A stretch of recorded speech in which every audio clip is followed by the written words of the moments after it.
Devils Wednesday. This is the State of the Fan Address, episode 128, titled Devils Rookies Are in Training Camp. I'm your host, Sam Wu, here with Pucks and Pitchforks blog editor-in-chief Nick Villano, streaming live on Facebook Live, YouTube Live, Twitter Live, and Twitch on the Primetime Radio Network. Big podcast tonight. We've got two great guests. We've got Corey Pronman of The Athletic, and also another guest, Cam Halbert. He is NHL video gaming streamer. I don't know what that is. It sounds interesting to me. Nick, I just wanted to tell you a day early, happy Devil's birthday to you. Your birthday is tomorrow. You are 22 years old and looking good, young man. Looking good. You're a decade off. Oh, okay. But listen, I didn't know. Look at all this. I still got all this hair, right? So I got that working for me. I got this podcast, people who like us. I get to write about the New Jersey Devils and get paid for it. Dan Rice is a part of Pucks and Pitchforks. I'm so excited for his first article coming out soon. I'm grateful for a lot of things. I'm very grateful for this podcast and this fan base and all the people that I've met. Prospect camp is happening right now. We don't have a roster for some freaking reason. Cool. What else happened this week? I feel like it was a big week for this podcast, but that's probably because of my birthday, right? That's probably the only thing that impacted us. It was actually my birthday. I'm a September 4th baby. So yeah, but that was last my birthday. You're old news. We did you. This podcast is for me. Next podcast is for Arlette. And the last podcast was for you. Right? I don't even remember. What happened this week? Oh, I feel like a countdown, like 10, what is 10 coming to mind? 10? That's my favorite number, actually. Number 10. 10. Here, let me show the jersey back there. 10 on 10. The video. But no, Sam, I want to send you a big congratulations for making the top 10 in the Devils PA announcer contest. Make sure you go vote for Sam. We love Sam. It's exciting. We hear his voice every week. He's much better at saying the names than I am, so I'm glad that he's making it to the next round, and I don't have to figure out how to say Vukojevic every day. So I'm going to let Sam. That's not your gig. I'm going to make you do that. That is not my problem anymore. But yeah. So Sam, I just want to send you a big congrats. That's a very big deal. Thank you. I also want to thank all the well-wishers out there. I was really taken back. I'm going to write it on my next blog on pucksandpitchforks.com very soon. The next, the journey that is continuing. And also congratulations to the other semifinalists. There was a lot of good ones out there. And, I think this is a great thing. It's engaged the fan base, the Devils fan base as a whole. And having the ability right now in the next round to choose whoever you like to be the next Devils PA announcer is pretty cool. I don't know how many organizations would do that, but I think the Devils are doing something bold and risky. Taking something of a risk there. But you know what? I think this is a good thing. I'm very fortunate to make it to the next round. And like everyone else, it's the waiting game. It's it was nerve wracking when I submitted the demo. Wasn't expecting it. And again, I'll write it on pucksandpitchforks.com. You can see it there. But anyway, thank you to everybody because I was taken back. I mean, I was getting text messages from college buddies I haven't heard in years that found out and voted. Listen. No, you keep going. This is your moment. Sorry. Well, no, I think again, I want to save it for the blog, Nick. But some of the phone calls that came in were very nice and touching. I wasn't expecting it, but yeah, it's a cool thing. And again, I wish everybody the best of luck. I know how it feels right now, and but anyway, Nick, we should get on with the exciting. podcast. It's exciting. Well, exciting. I mean, our first big guest is right now. It's crazy. We're moving along. This is a big podcast. We got Corey Pronman on. Hopefully, I always say hopefully when it's the first time the guest comes on because who knows? Who knows what's going to happen? But that's the plan. When we get do you get nervous, Sam, when I send you these big guests? Oh yeah. I mean, I think the most nervous I ever gotten was actually Bryce. Because I only remember the days of him being a tough guy on the ice and taking care of business. I think I'm most intimidated with Cam Jansen, to be honest, because he was fun. That was a fun one for you guys. This is how he answers the phone. Yo, just like that. What's up? Yo, you ready, Cam? Like he's so intense that I feel like he's going to strangle me and punch me over the phone. That's how. Like it's really intimidating, right? But I think probably Doc Emmerich. He's a nice guy, scary. But you don't want to screw up and say something stupid or say Stan a dumb Fischler, joke. Hall of Famer, Stan Fischler, Hall of Famer. We did it.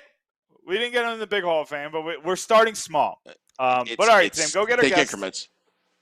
Yes. I was so excited when I saw that Stan Fischler was going to the Hall of Fame. I'm probably going to write something on it tomorrow. On my birthday, I'm going to write about Stan Fischler. Stan the Man, the Maven. And how excited we are about him getting the Hall of Fame. He deserves it. He deserves the regular Hall of Fame. So hopefully this is a jumping off point. The team, if you missed it, Sam Fischler made the Team USA Hall of Fame. So that's a very exciting thing. And I was listening to I was listening to some of the other people. I'm surprised that Tony guy that didn't make the list, the top 10 for those announcers, because he just seems really good. I liked his presentation. I liked a lot of things about him. I take the bias out, taking Sam out completely because I can't be unbiased towards Sam. He's my podcast partner, he's a friend. The Tony guy was really good. But anyway, I'm excited to talk. Corey Pronman came up. He wrote his top prospect or the top under 23 pools. The Devils went down this year. They were number 2 last year. They were number 6 this year. So we're going to talk about that. We're going to see what his thought process was, and we'll give him a chance to kind of promote what he was doing in there. Lots of interesting things. Luke Hughes was incredibly high on that rating. So that was something interesting. And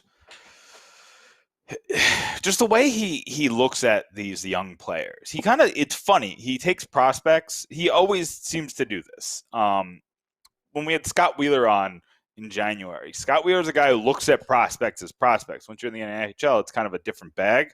Corey Pronman takes your entire under 23 pool.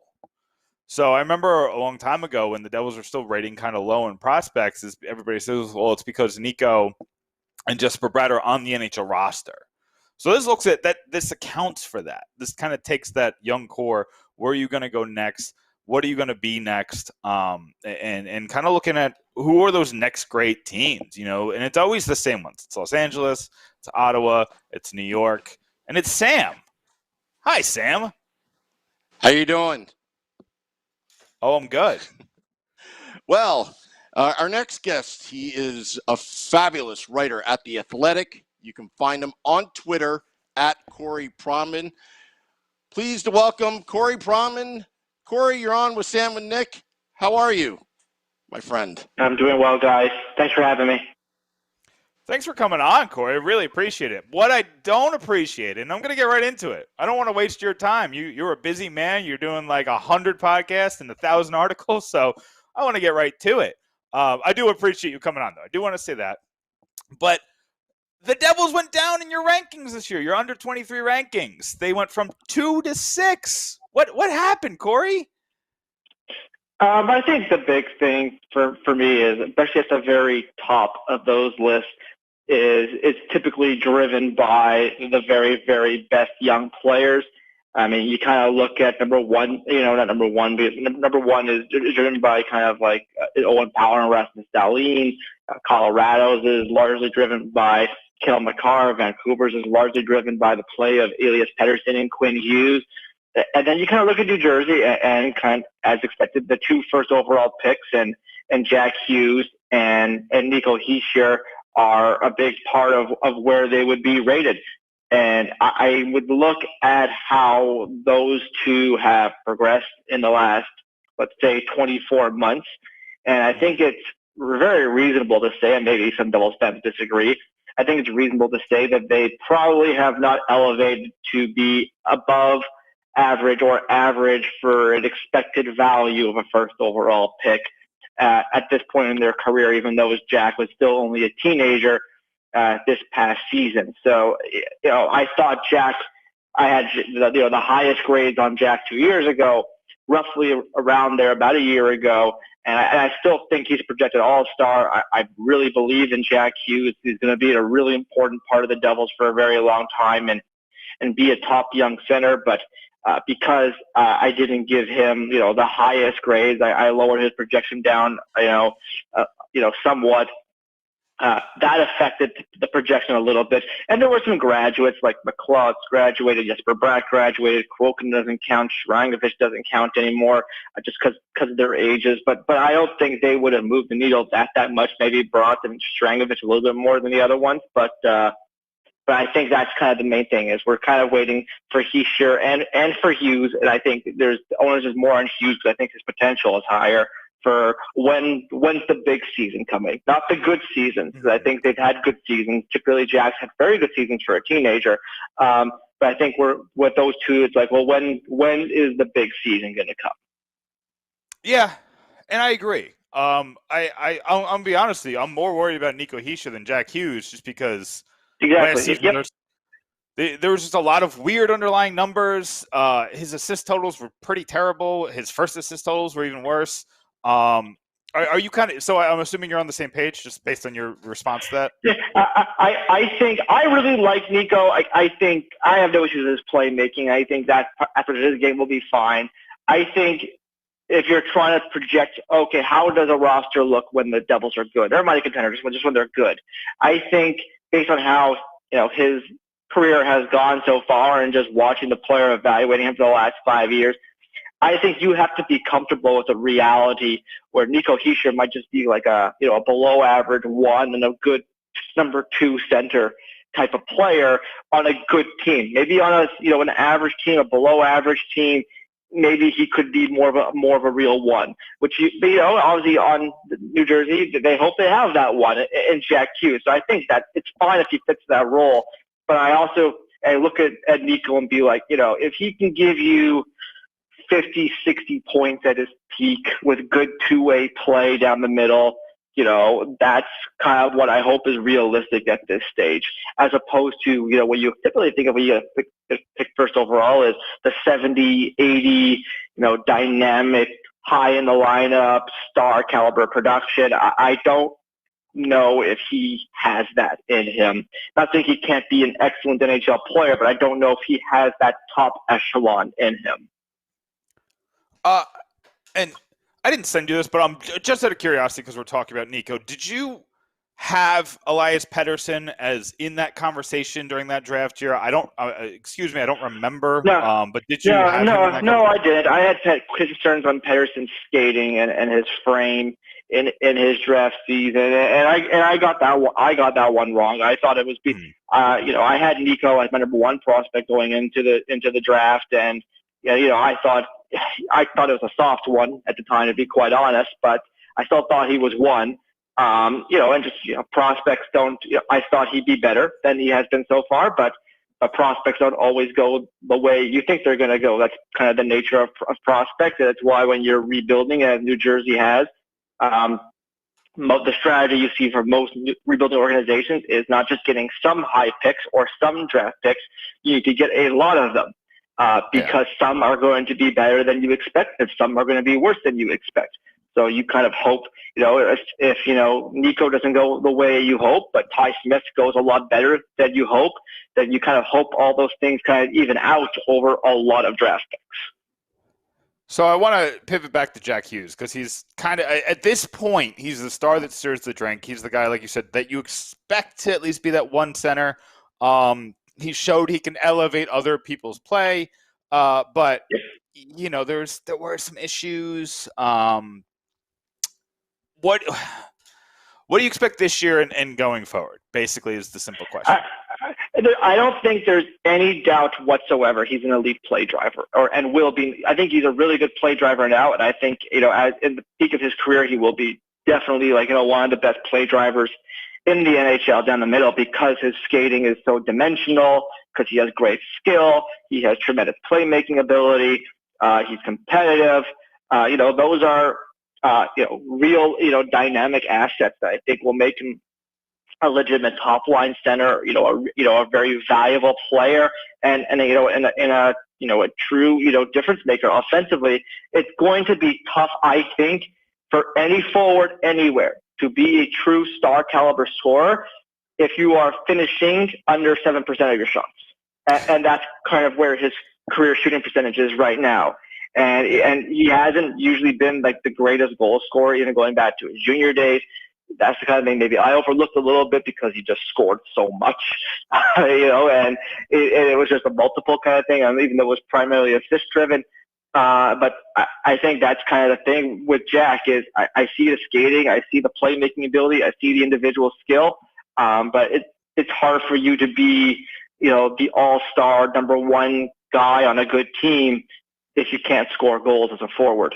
And that's my biggest hang-up with him right now. That probably is keeping him from elevating to the next level, because he was 11-20 last year. If he's 20-20, if he's at 20 goals, 20 assists, 41 points in 50-something games, I don't think I'm sitting here with the same reservations that I expressed at the beginning of the podcast. Yeah, I agree. The Devils seem to find something next to him this year with Igor. You're scaring me because I am terrible with names of players. So I'm going to call him Sharangovich. I could be completely wrong, though. But yeah, I might be wrong too. I'm not a pronunciation expert. It might be Sharangovich, might be Sharangovich. I apologize if I got it wrong. So you're saying he's listen, I said Vukojevic for literally a year, and then the Binghamton Devils play-by-play came on and said it's Vukojevic. So I'm probably right. Wrong. Yeah. So, but I want to know what are your thoughts on Sharangovich? It kind of came out of nowhere. Like, he just scored 17 goals in the KHL. He was one of their top scorers, literally out of nowhere, and then he just kept playing well in the NHL.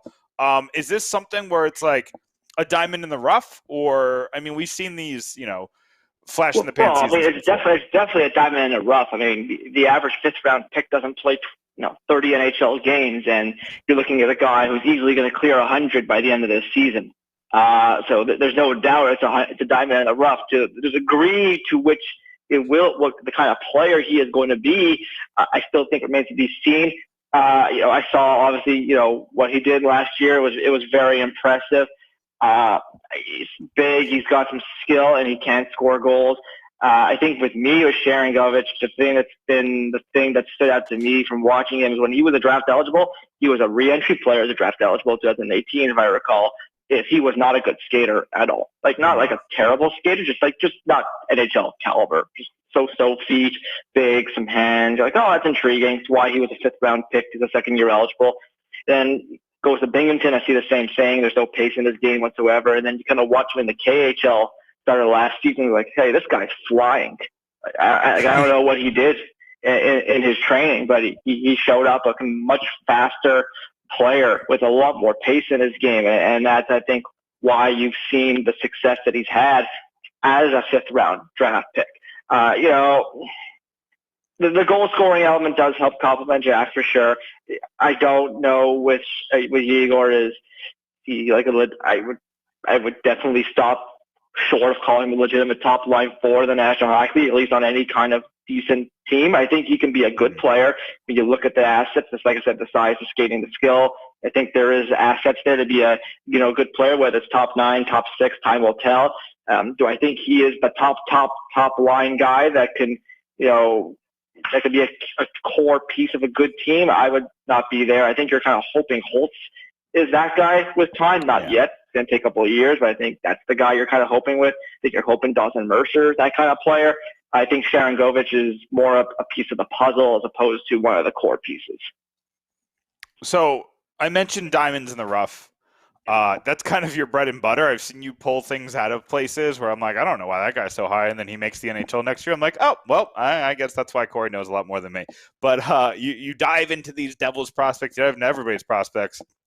So you got an interesting look at everybody, and you kind of know top to bottom where the skill set is, where where they could find some interesting things. Who's like somebody that's kind of caught your eye for the Devils that maybe we're not talking about as much? I presume you guys are talking about all the 1st round picks. I mean, that's at the end of the day, like that's the core of their system. I presume you're talking about Kevin Ball because he's such an important part of the Taylor Hall trade, even though he was not a 1st round pick. I think like those guys are the core of it. I really like Salmon in the 3rd round pick they just had this year. He's going to play, I believe, in Dubuque in the USHL this season. I haven't confirmed that 100%. I really liked it. I thought every game I watched of his last season, he was impressive. Big center with skill. He was competitive. He made plays. Almost every scout and person I know that has known the player or has scouted him, had really good things to say. The foot speed's kind of the one concern there. Is he a 4th liner? Is he a 3rd liner? At least down the middle because of the foot speed. So he's the guy I think is intriguing. There's some other guys in the system that are not 1st round picks that I think can play games. Like I like Graham Clark. I have time for Monahan. I have time for Tyce Thompson. But Salmonen is the one where I think there's just more pro components there. Even though he's only 18, it's going to take a longer time because you kind of go to like Clark and Walsh and be like, well, yeah, they're skilled, but they're not that big, not good skaters. Monahan's kind of the same lines. Tyce Thompson's along like kind of the same lines too, even though I think there's more. He's kind of closer to Salmonen and there's size and competitiveness there. But again, because Salmonen is a center, I think that gives you so much value. And, we'll see where their centers go over the next 5 years because they have Jack and Nico, and I think Dawson Mercer could be an excellent pro center. He wants to play high in the lineup, probably not a 3rd line center. Nothing wrong with having options. But Salmon is definitely the one that I'd be the most excited about outside of the premium names in their system. And before I let you go, Corey, and I really appreciate you coming and spending some time here. I did want you to help with a debate that we had last week that kind of it threw me for a loop. I've been thinking about it all week, but my co-host and Sam was speaking with our guest last week. It's Devils beat writer Dan Rice. And we were talking about the Olympics and kind of, the Athletic put a bunch of like predictors out and, some were talking about Jack Hughes. It seemed like he was like the last guy out or one of the last guys left off the list. So I was like, oh, do you think he's going to, I was asking him, do you think he's going to make the jump to make that roster. And they said that they didn't even want him to make the roster. They didn't want him to be an extra or a fourth-line center because they thought that doesn't help him at all because that's not his game. What say you? Is it like, because I've heard how much going to Team USA for basketball helps these young players when they go, when they play in the NBA the next season. But I haven't heard the same kind of thing for the NHL and hockey. So what's your thought process? Is it better to have him on the roster in a different role, or is it better to not have him on the roster at all? I don't think it really, I don't think it's all that big a difference one way or the other. I would think just as a human being, if I was an athlete, I would want to go to the Olympics. I'd want to see, be part of the ceremonies. I'd want to, go to Olympic Village. I would want to, be part of a truly unique thing in athletics that in the NHL, as we've seen in the last, 8 years, there is no guarantee you will ever get a chance to go again. I mean, you're looking now at guys like, say, Austin Matthews, who's never gone to one of those. And he's, one of the best players in the National Hockey League, but he's a center as well for Team USA. If they didn't go this year, who knows when he might have ever had a chance to go. So I think if you're, an athlete, I'd want to go. I don't care if I'm sitting on the bench. I think there is a great opportunity, not only just because you're around a bunch of great, among the best, in the world, best in your country. Jack Hughes has a very rich history of competing for USA Hockey, so I have no doubt that he would absolutely want to wear his country's colors and represent them, even if it's not in the most prominent of roles. But I just think, I don't know, me personally, I can't imagine saying no to going to the Olympics, especially if you're being invited as an athlete. And I say someone who's never actually gone to an Olympics yet. And Corey, before I let you go, I just want to tout you for just 2 seconds, and then I'll let you kind of promote what you got going on. But sometimes I listen to probably 40 podcasts, 40 different podcasts throughout the week, and so sometimes not being in the NHL season, I'll go to the Athletic Hockey Show, and there's 5 there. The first one I listen to every single time is the Prospect Report. You guys spoke about Detroit hockey for like 15 minutes on your last episode. I think it was the last episode. And I was enthralled about Detroit Red Wings hockey. And they're, you were talking about they're going to be terrible, but I'm still like so into it. I'm excited to listen to your podcast. So I'm glad that you're back. I know a lot of hockey people after just a crazy year and a half needed a hiatus. So I'm glad that everybody's back and refreshed, and you guys are hitting on all cylinders. And you got a couple of articles out on top. If you've seen the Devils rankings that he's did, he's done an overall ranking, so you can kind of see where the Devils players rank against everybody else in the NHL that's under 23. And you got the interesting prospects to watch series or I don't know if it's a series or if it's this one-time thing, but there's you have one of the Devils prospects ranked that you're really interested in looking at training camp. So there's a lot going on. But I just want to thank you, Corey. You got a lot of great content. And do you have something coming up that you want the Devils fans to kind of keep an eye out for? Nothing in particular. I mean, we're going to have some training camp stuff here coming up and some other season preview type articles. I would say the bulk of the prospect stuff is definitely behind us as we kind of turn at least the prospect overview stuff, looking at top prospects, top farm systems. We'll turn the corner here shortly, turn the season preview stuff, looking towards next year's draft, which I don't know how the Devils are going to do next year, but I presume the odds are that they will probably be, somewhat interested in the draft. But I think they'll be better. I think they'll be better this year. I think they got a chance to be, not a bottom feeder. Whether they're actually a playoff team or not, time will tell. But I think this team, there is definitely some room for optimism, cautious optimism this coming season. We love it, Corey. Thank you so much for coming on. I really appreciate you giving us some of your expert insight into these prospects. There's going to be a lot to talk about. So, Corey, when we have time again, we're definitely going to ask you to come on again. Thanks so much for talking with us, and, go Devils. Thank you. Have a good day. That is Corey Pronman of The Athletic. You can find him on Twitter at Corey Pronman. His stuff is so good, Nick. The prospect stuff, anytime during the NHL draft, his rankings, he doesn't just do Devils. He does the entire league. And I'll tell you, and when you follow a reporter for a few years and you go back to his work a few years prior and actually see what he wrote and see exactly how these prospects develop, he's pretty right most of the times. You can't get all of them. You can't really predict. No. Nobody can really predict. I mean, there are people that say that analytics can predict the longevity of a player or what kind of player success the player will have based on some attributes or whatever.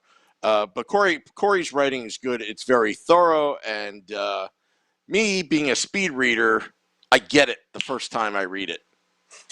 So the two Coreys at The Athletic are just awesome.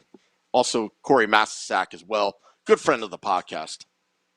Yeah, I mean, and we're going to have to get Corey on soon just because, Devils Preview is coming up. We gotta plan a big show. We got a lot of stuff to plan, Sam. We're going to be busy the next couple of weeks, and it's going to be a lot. But that interview was great. He gave us so much information. My head's spinning a little bit. I'm going to be talking about this I'm going to go look up. You know what I'm going to do, Sam? What? Do you know what I'm going to do? I'm going to go look up pronunciations of every name in this prospect system because the Devils keep drafting people that I can't pronounce, and it's not their fault. They're the best players available. You know what? But I am spinning, trying to. You know what? I should attend. Vahojevic. No, Sharon. I should. It could be. Go ahead. Sure. I can't even say what he said. It's Shrangovich is yeah. So and well, it's funny though because there's probably the Americanized version because I was told that Kovalchuk's last name is Kovalchuk. What? Yeah, I mean, but that makes sense. The origin because is Ukrainian. That's what I heard. I heard it from a and it's probably right. And they probably just go with it. I mean, yeah. But do you remember when Tyrod Taylor said, "My name's Tyrod," after like 10 years in the NFL? These guys usually just run with it because they don't. I don't think it bothers them. You know what I mean? Like, or it's just not worth their time to correct somebody. And if they don't feel like doing it when they're 18, 19, 20, it just kind of sticks. But no, I'm going to work on it this year. I'm going to make sure I get these right. But that third round pick of the Devils that he was talking about, I got to do a lot more research on that because it's just there's just been a ton going on since the draft, and I've just been we kind of signed Dougie Hamilton and they made a bunch of trades, so I haven't done as much as I usually do with the draft content because there's been so much other content. It's very condensed if you think about it because normally the draft is end of June in a normal year. You usually have like a week or two. Between it all. But it was then there's July the draft 1st and all that. The expansion draft. And then, or was the expansion draft, the draft, free agency? We're all within like a week or two, or a week and a half or something. Oh, yeah. It was nuts. So it was crazy. I mean, that's when this podcast and pucksandpitchforks.com, the numbers were through the roof. It was hard to keep up. In the middle of the summer, which we're not really used to. Usually the numbers are big right before the season or playoffs. The first two rounds of the playoffs. Season preview content usually is really good. Yeah. But no, I was told. I was actually just told, Sam. Sorry, I keep cutting you off. I'm sorry. One day when you get that PA mic, there'll be no Nick Villano to cut you off anymore. But I was told by my boss Lewis that Pucks and Pitchforks broke a record in August, most views of all time, 475,000 views. So I love the fans. They've been real good to me, especially over the past 2 years when we've been going through this pandemic. I've noticed that a lot of the negativity has gone by the wayside, probably partially because I've stopped fighting with people. But it seems that people are nicer on social media when you're talking about sports. There was a lot of, vitriol on social media and things like that. And I've even looked in comment sections of places like, I'll even give a shout out to All About the Jersey. They're apparently redoing their comment section. I envy their comment section. They have a really good conversation going all the time in their. Well, we in are their the article most comment section. commented Devils podcast in the history of New Jersey Devils podcast. We Did you know that? are. Their podcast doesn't do the comments like ours does, but their articles. I don't hold a candle to the comment section of their articles. So, well, David Decker says I'm going to have a Sam Wu party. Sam Wu party. Am I invited to the Sam Wu party? Well, I could tell you there's a big party. Arlette's 50th birthday bash at the Stage Look at that House professional Tavern, transition right there. Mountainside, New Jersey, off of Route 22. Friday, September 24th, 8 p.m. to midnight. Special performance by Arlette and her band, The Girls. NJ Devil and the Woo Crew, no relations to me, will be there. So wear your New Jersey Devils attire. The Let's Go Devils podcast will be there. Live, interviewing Arlette, the birthday girl. Again, Friday, September 24th, 8 p.m. to midnight. The Stage House Tavern in Mountainside, New Jersey. A beautiful town. Just got to get that plug in there. I think David Decker's going too, from what I understand. I thought I saw him comment in the Facebook Live a couple podcasts ago. Oh, nice. Yeah, no, it's a huge party. I'm making you do something on that too on Pucks and Pitchforks. So we're gonna have something on Arlette ahead of her big birthday bash. But we're getting it's that weird part of the season where it's like right before preview stuff can really come out because we don't know exactly who's doing what. But it's not like, all of the off-season stuff's a little behind us. So we're getting creative with the content here. And there's still a lot to talk about. It's a lot. You know what I love about the start of the season? Fresh ice. Fresh ice made. Okay. When they make the ice in the beginning of the season. Oh, yeah, those videos are always cool. Yeah. With the paint and everything. Yeah, and then anybody that's played hockey, the smell, the first blade on that fresh ice that's never been skated on, when the Zamboni gets off the ice, and then it just simmers, and then you get on, and hearing that sound, and hearing that puck hit the boards, the glass, and everybody's coming out. It's like the most wonderful time of the year, Nick. The most wonderful time of the year. And I feel it. I feel it coming. I feel the love in the air. I feel Devils hockey around the corner. I'm feeling great that next Friday, Arlette's birthday bash. I'm also feeling great about opening night, October 15th at Taj Lounge 973.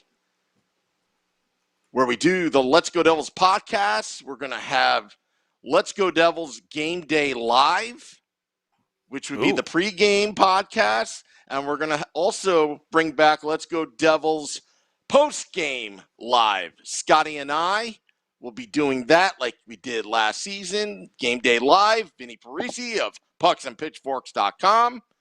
He and I are going to be doing that. I said, Vinny, this is a big commitment. He said, I'm ready, Sam. I'm ready. He's ready. We got a lot going on. It's crazy. Big stuff. We're trying to, Dan Rice. I can't say enough how excited I am to see Dan Rice put together some pieces for us. See what he's got going on. He's focusing a lot on the women's, or I'm sorry, the PHF.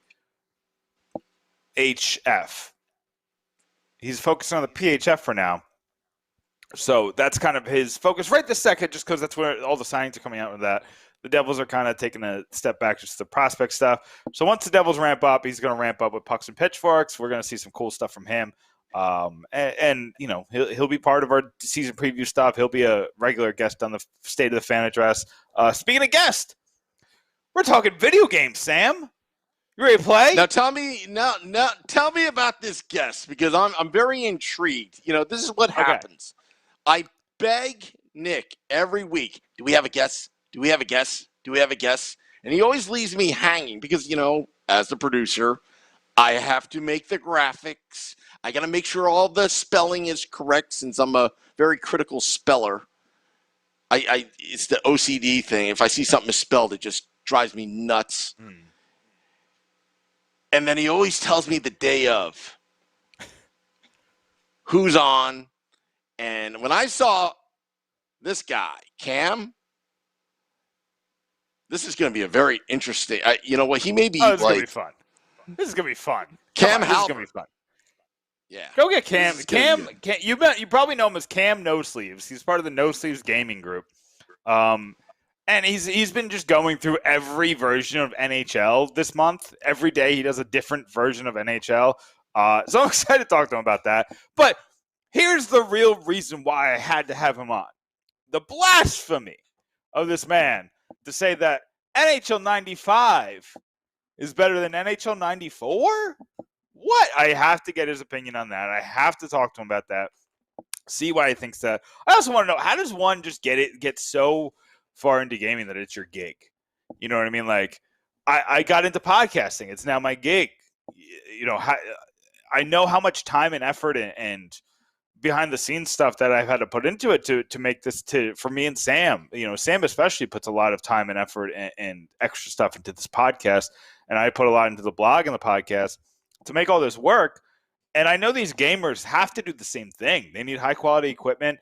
They need to work on their voice on these Twitch streams. They need to work on their delivery, their presentation, what games they're going to play, how good they are. You know, that's beyond just getting good at the game. You know, they're putting themselves out there. And what if they suck? You know, like, there's some games I'm good at, there's some games that I suck at. And I'm sure these video game streamers have a system to where they can get better. But yeah, he's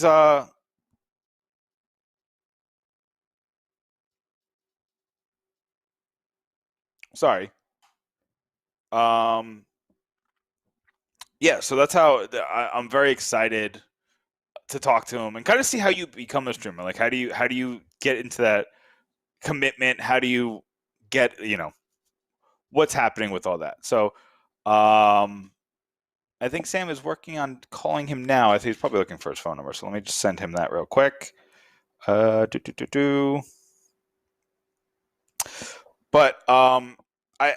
I'm excited to talk gaming because gaming is such an important part of growing the game. And I think that's something that people don't actually realize, is that when the NHL game is good, when it's at its best and people are playing it more. I mean, the same thing with FIFA. FIFA helps grow soccer in America, and it helps grow soccer in other parts of the world that aren't that into soccer. I think hockey's video games can do the same thing. I think it could turn what's a Canadian game with American, Russian, Swedish interest into a game that everybody's into. People will learn the name Jack Hughes, and people will learn the name of the bottom, you know, the bottom pairing guys like Miles Wood and Michael McLeod, because they will become, you know, they might get picked to be the Devils in an NHL franchise league, or they might. Oh, Sam, you're back.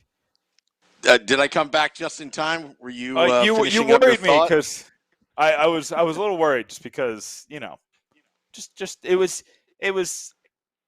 Are we good? Don't We're worry good? about it. I got no text, so. Oh, okay. No, we're good. We're good. Okay, we're good. I got it handled. All right. I know I screw up, 5 times per podcast, but this isn't one of them. It's not the night. No. Well, actually, be quiet. Now you just jinxed it. It's like Mackenzie Blackwood pitching a shutout, and then Nick Villano says it in the last minute of the game, and he blows it. But anyway, our next guest, his name is Cam Halbert. He's an NHL video game streamer. You can find him on Twitter at No Sleeves Gaming. Cam, you're on with Sam and Nick. How are you, my friend? I'm good, boys. Happy to be here, and I'm happy to talk with you guys. Thanks for having me on. And Cam, sorry, I feel like I scared you, which scared me, which the fans of the Let's Go Devils podcast just saw on the Facebook stream of me my face probably turned a little white when you sent me the message just now. So, but I'm so happy to have you on. I'm so happy to be talking about this. We've talked to Arda O'Cal about this, a couple times, but he's also got the hockey interest. So we kind of like bounce around with him. Like we'll ask him one question about video games, and then we'll kind of go into the Devils hockey. I just want to focus on hockey video games with you. I want to talk about streaming, kind of what brought you here. But first, I have to talk about what put you on my radar, what made me follow you on Twitter, what got me to say, I need to get this guy on the podcast. You said that NHL 94 is not the grand be-all of video games. In fact, the next year, NHL 95, which I had for the Sega Genesis, it is a great game, is the coup de grace. Or you just said it was better than 94. So make your case real quick for me, Cam, and let me know what exactly was your thought process there. Absolutely. So the month of September, as we lead into the launch of NHL 22, it's a little bit slower of a month when it comes to sports gamers. And I thought that, I do this stream every year where in 24 hours, I usually play all of the games in one stream. And a lot of people missed out on the old ones when you stream all night long in one stream. So I thought there's 30 games, there's 30 days in September. I'll play through all the games. So early on, as I'm going through every day, I played NHL 92 and 93, and it was fun because in 92, there's no NHL PA rights, but there's NHL licenses, so the teams are in the game. NHL 93, it flips, there's no NHL licenses, and there's NHL PA licenses. So you don't have the Pittsburgh Penguins, you just have Pittsburgh, but Mario Lemieux and Yager are in the game. NHL 94 is the first of those early Genesis games that has both licenses, which I think is a huge bonus and another huge reason as to why it's kind of this cult icon game when people talk about NHL. So it's the first game that features, the Pittsburgh Penguins with Mario Lemieux and Yager. It's also the first game that allows you to take a one-timer. As weird as that sounds, when you play those early games, the ability to take a one-timer completely changes the entire gameplay. So I have to give NHL 94 its credit. It is not a bad game. It is one of the best year-over-year games that EA has ever released when it comes to NHL. However, what they did in 95 and why I believe, and it's funny because a lot of people that are older like myself, or at least around the age of 30 that had a chance to play these games when they were very young, remember that it's the first year that there's a GM mode, that there's a season mode.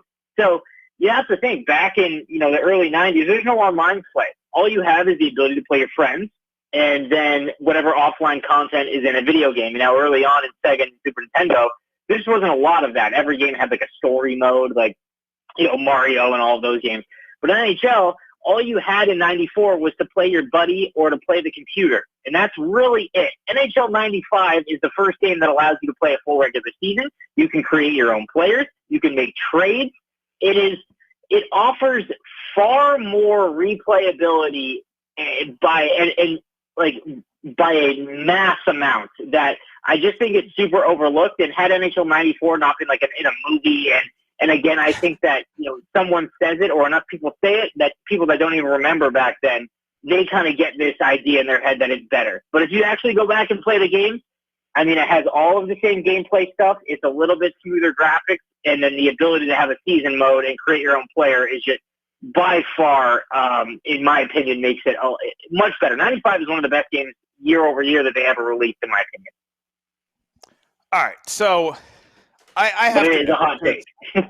It is, just because NHL 94 was in the latest game, and it just seemed to be the consensus. But those are all amazing points. To not have a franchise mode or a season mode or whatever you want to call it from back in the day, mm-hmm.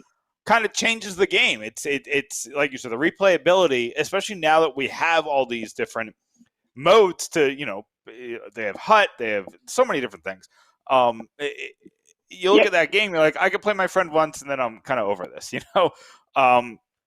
So I have to know, though, because I have people ask me this when it comes to podcasting and blogging, and just kind of like, it's a lot of time and effort, and it takes a while to build the audience up and to get popular.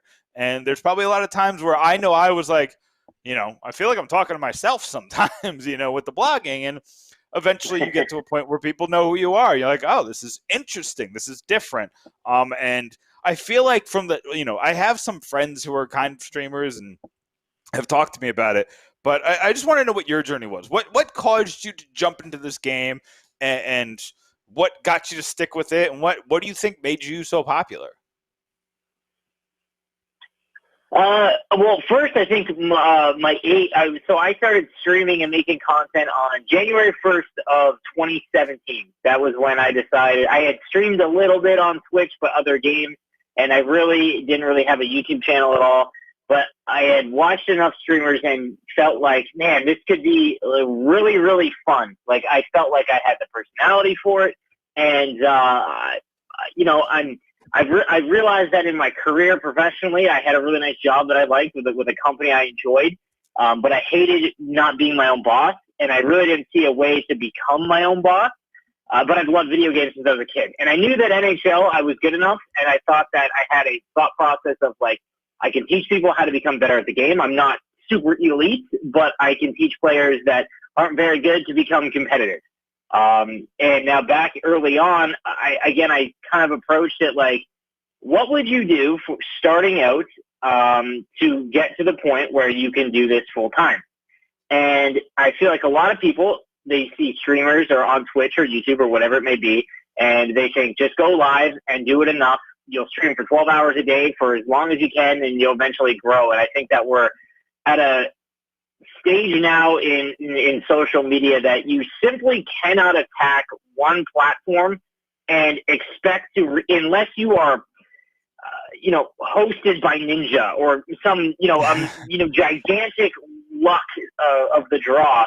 There's really no way to become self-sustaining in this industry, at least in streaming and content, without attacking multiple platforms. So I knew I had no intention of becoming a YouTuber, but I knew that I needed to make YouTube videos to grow on Twitch. I had heard that from the very beginning back in 2017, that YouTube has infinitely more views, and if you can grow your YouTube channel, you can bring them over to Twitch. And for 3 years, I worked 1 p.m. to 9 p.m. Monday to Friday. Again, I loved my job. I made good money. And, at 9 in the morning, I would go live on Twitch till noon. I would get home at 9 p.m. or 9:30, and I would make a YouTube video. I made one video a week for the first year. And I streamed as much as I could in the times that I was available to. And then it just slowly snowballed. And then esports kind of took off. And I knew that was a unique aspect of NHL that I wanted to be a part of. So I started doing play-by-play of events that were going on. And then I, paid my way to go to every event that I could. So, for example, the Washington Capitals put on an event. I paid my way to go to Washington. The second year of the Gaming World Championships, which was, for $100,000, I paid my way to go to the Connecticut Regionals. I paid my way to go to Toronto. And then I paid my way to go to Vegas. Each of those events, I made sure that I spoke with the people running the event. I was friends with a lot of the competitors, now some of my closest friends. And this last year, I got to host one of the championship streams for the NHL for the Game World Championship when Arda wasn't able to, and I got to do one of the qualifiers with Arda. And you culminate everything, and that's really how I've been able to, it's a very small game. NHL in the grand scheme of things, in the grand scheme of video games, is very small. It's very niche. So if you don't attack it in multiple different aspects as you can in YouTube, Twitch, TikTok, Twitter, Instagram, it's very difficult to make it a full-time job that's sustainable. And I've been lucky enough to have been able to do that. And, I'm finally hitting my stride in NHL 21. So last October, this last year, was the biggest year of my career, and I've positioned myself where I'm excited to see where it goes now. That's awesome. I have to ask though, are you Xbox or PlayStation? I took the route of 360 was way better than the PlayStation 3. PlayStation 4 was way better than the Xbox One. And I still am on my PlayStation 5, but I'm really not enjoying it. It's just very difficult for me to switch. I have both, though. I do play on both, but PlayStation 5 is like my main console right now. But it's teetering. It has not been a good launch for Sony. And people were just killing each other for this system. It was crazy. But I'm definitely going to get in them DMs and see. I'm just going to see where I'm at because, I used to be really good at NHL. I used to be real. My cousin, when it was the Marty St. Louis game, I think it was NHL 2007, my cousin was ranked 17th in the world. That was back when you had to plug in the cord into your PlayStation. And I was just slightly better than him. But I was slightly better than him, and he was ranked 17th in the world. But now we play together. There you go. Threes. We play threes all the time, and we play together. And but threes I used to be. Threes is really fun. Yeah, I used to be. I like sixes, but he likes threes, so we play what he likes. But I like the slowed down game. You got to be careful with your poke checks. You got to just not going crazy hitting. But that's just me slowing down the game. Anyway, I'm going off on a tangent. I want to know what you think of this game. What do you think? You played the beta, right? The beta came out for NHL 22. Yep. What do you think of the game? Maybe compared to 21, because I know a lot of people had complaints about 21. And what were your thoughts? Just getting a little taste of the game so far. So I'm an EA Sports game changer, so I work with the developers, and I've been trying testing of the game since like June, I want to say. So the changes are pretty drastic. The one thing, I've been a game changer now for 4 years. I think it's my fourth game I've been a part of, and the community is usually negative, at least socially. Like they usually harp on it, and for the right reasons for the most part. I will say that this year is the most split I have ever seen. The game will be different. It is the way that it is played, the new things that they've added into the game, the Hockey Ultimate Team, and World of Shell. I enjoy it quite a bit, but there is a lot different. So if you don't enjoy change, you're probably going to be in the section that does not enjoy it, at least early on, until you get used to it. But if you haven't enjoyed it and you're really looking for change, then NHL 22 is going to offer quite a bit. Like there's a lot of new things, like where the player itself has always been one animation, one layer. So stick and the body. That's how you get like the stick through shin pads and the net and things like that, because it's all one layer in the game. Frostbite allows them to make the stick completely separate, meaning that it'll bang off things. So if you're trying to protect the puck on someone, you can't poke checks through someone's shin pads. It will bounce off their shin pads. It won't go through the net. So that added a really nice, realistic layer to the game. And then X Factors adds a new wrinkle to it. I don't think it'll be as big as they intended it to be. But World of Shell, they have now, over the last few years, really focused on threes and sixes, more than Hockey Ultimate Team. I think that because everyone thinks that, everyone rips packs and spends money on Hockey Ultimate Team, that's the mode that they focus on. And 100% not true. I think that World of Shell, first of all, it's the most played game mode in NHL, and EA puts a lot of its focus in it. And I think that if that is the mode that you enjoy playing with your buddies and all that, they put a lot of improvements in the game that you guys are going to like. So, and is that what's your favorite game mode? Do you like threes, sixes, ones? Do you like playing with like one-on-one? It's tough now. So now, like, this is a business for me, right? I used to just love versus, even when I started streaming and being on YouTube. Like, I just love versus. But now, like, Hockey Ultimate Team is where I spend thousands of hours in a year now. But it's more of a business. I really enjoy Hockey Ultimate Team. I think that threes and sixes is a phenomenal mode. It just, for me, it doesn't offer the same engagement level. I wish I could play it more, because when you get really into it, sixes is really fun, and I think it might be the future of esports if certain things break the right way. But yeah, it's Hockey Ultimate Team for me. I just remember, so this is when I was in college. This is at least 6 or 7 years ago. I was in something called the GRHL, and it was a sixes franchise mode, but we like did our own drafts. I was the owner of the Ducks. Oh, yeah. And it was a ton of fun. Like, it's those kinds of things that, like, and it was building a community. We'd have a rookie draft every quote unquote season. And my friend was, one of the co-commissioners. It was like, it was so involved. And it's just funny how it's like, oh man, I put so much time into that. But it's just like those things that make it a lot more fun. GM Connected specifically has been something the community wants back for a long time. Is the amount that it would take to put that into the game it will require almost all the resources they have year over year to put in the game. I know it's something they want to bring back. It's just, do they focus on gameplay improvements over GM Connected? Because GM Connected is a great mode. That's like franchise mode. You run with your buddies.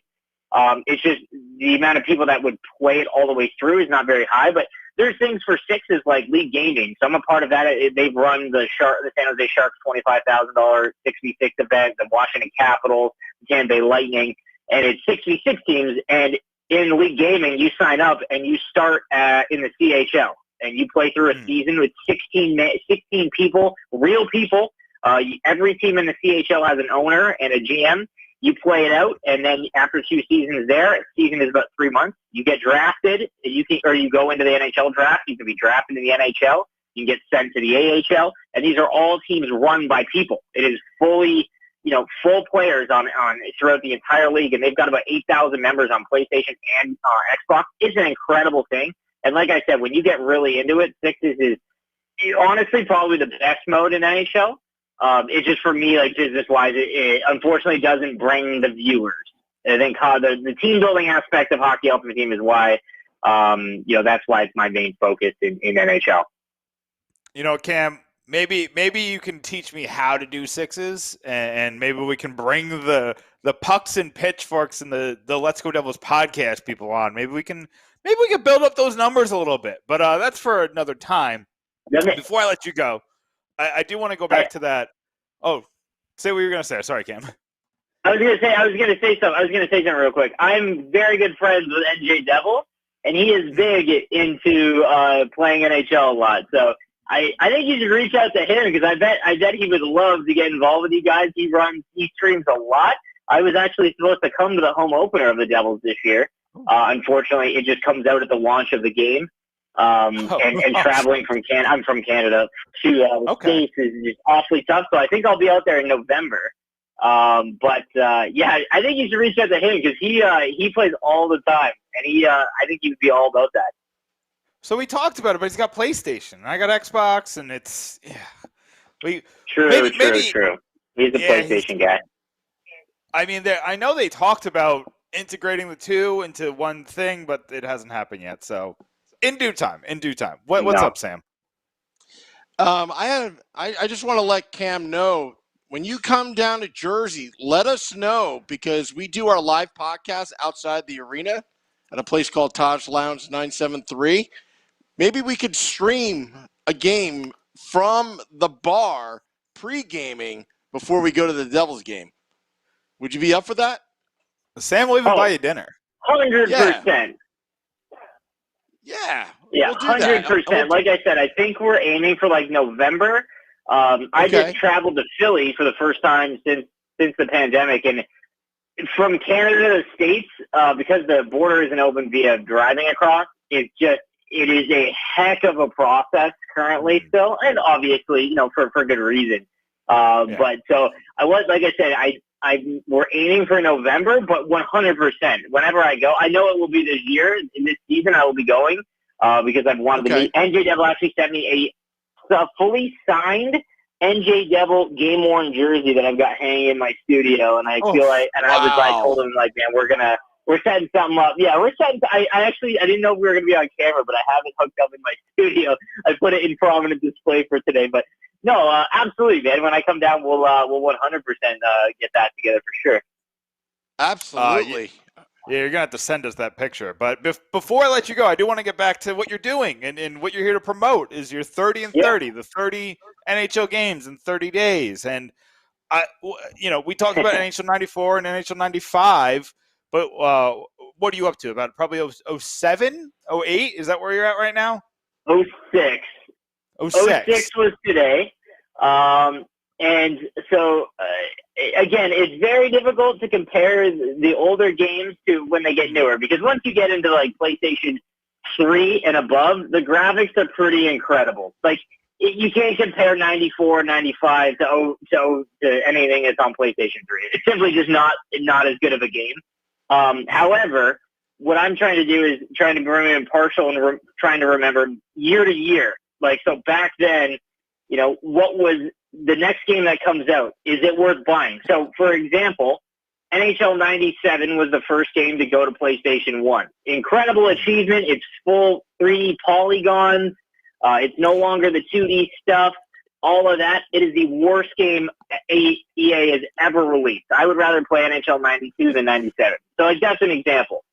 In terms of like what I view as like the best games, or at least the ones that made the biggest leaps, like NHL 04, so I talk about GM mode for 95. The GM mode stuff in in 04 was incredible. You got to like upgrade your staff and, you know, improve like your gym, and your players got higher attributes. It was, 04 was really, really well done. It was the first year and it allowed you to trade draft picks and have a draft. Like, those are the things I kind of look at, like back in the day. And again, remember, there's no online, right?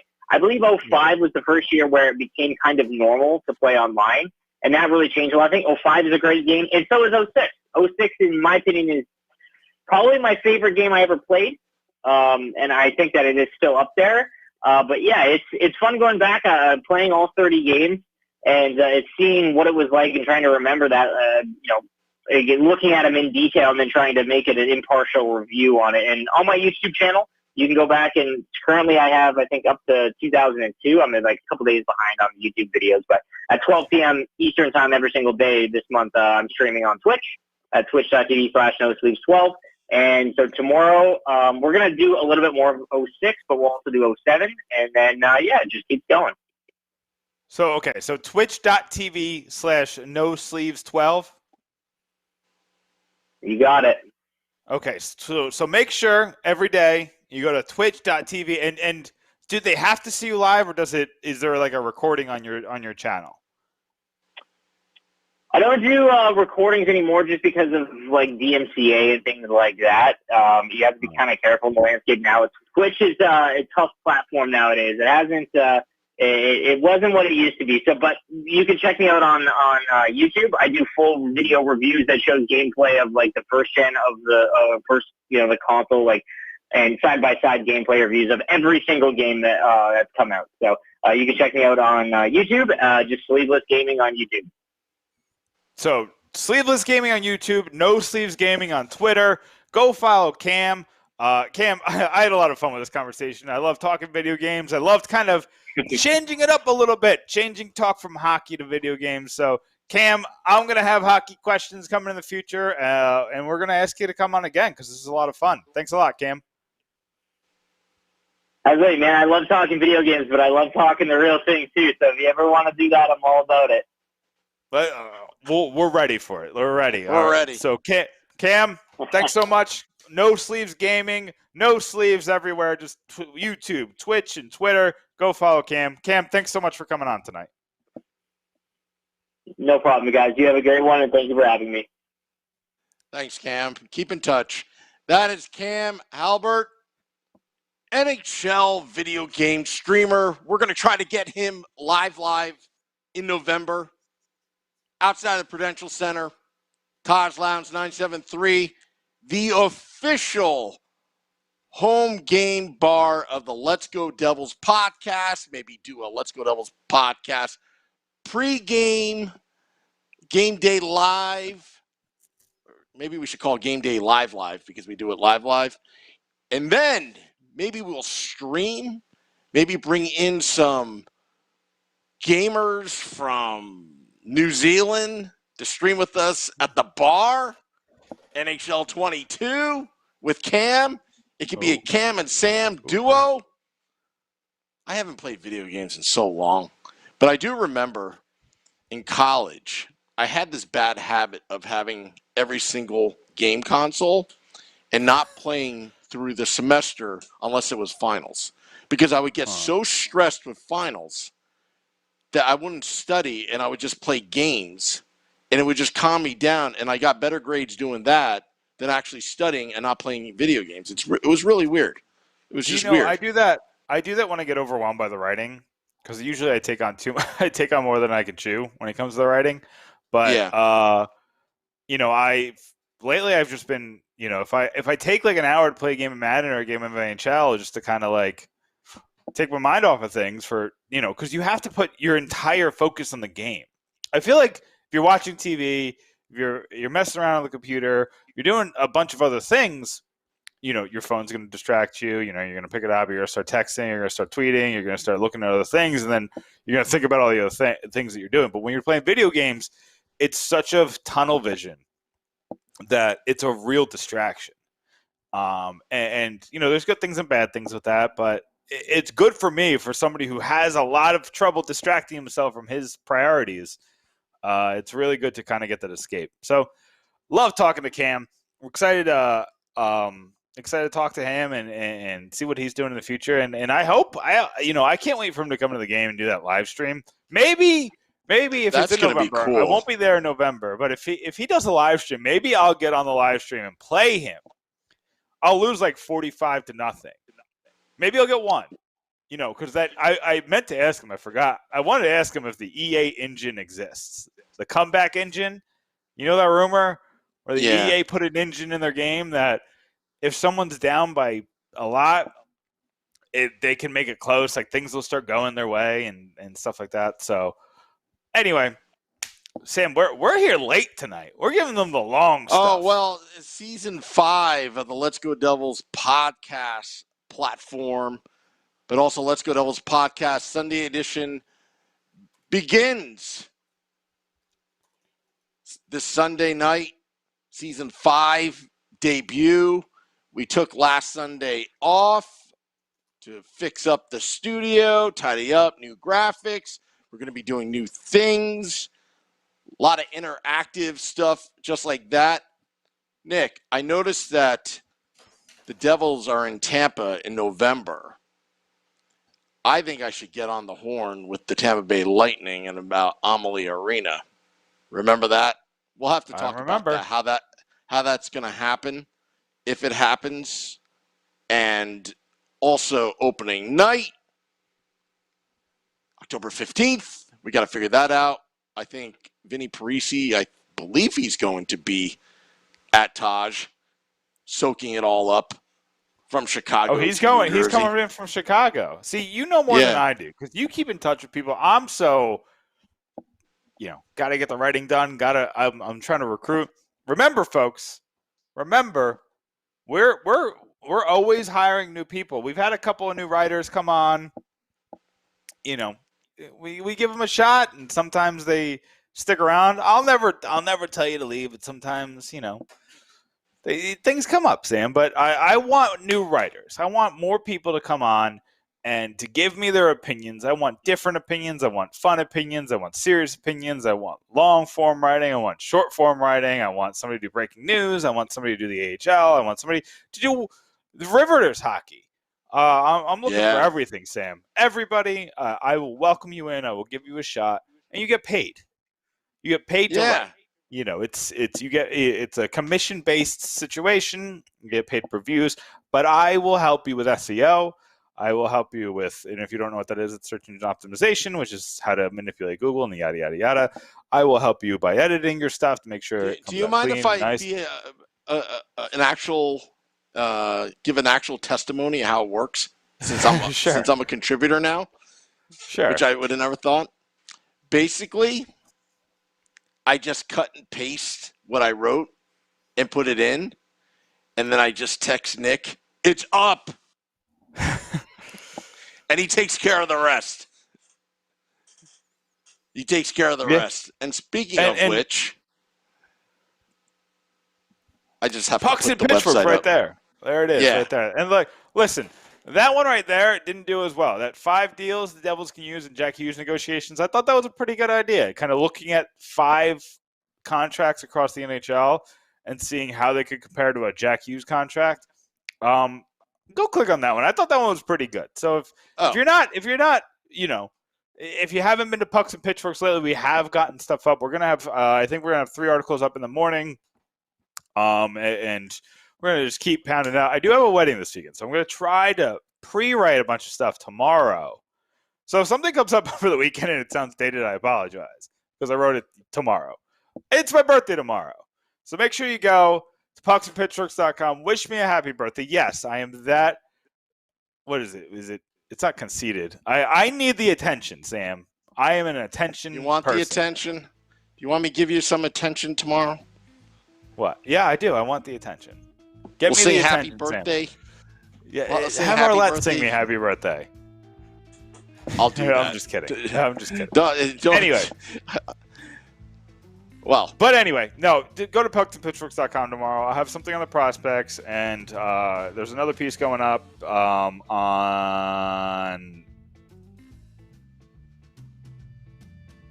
I wrote it right before the podcast. it's going to be my piece. Your piece Now is going up. Now I better write it. David Holiday has a piece going up. Yeah. We got pieces going up tomorrow. Tomorrow's a big day for the podcast, for the blog, pucksandpitchforks.com.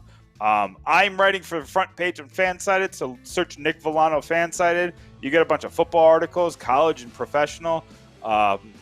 Check it out. We got lots of stuff going on. Yeah, and also I'll be dropping the podcast at midnight tonight for your early morning commute.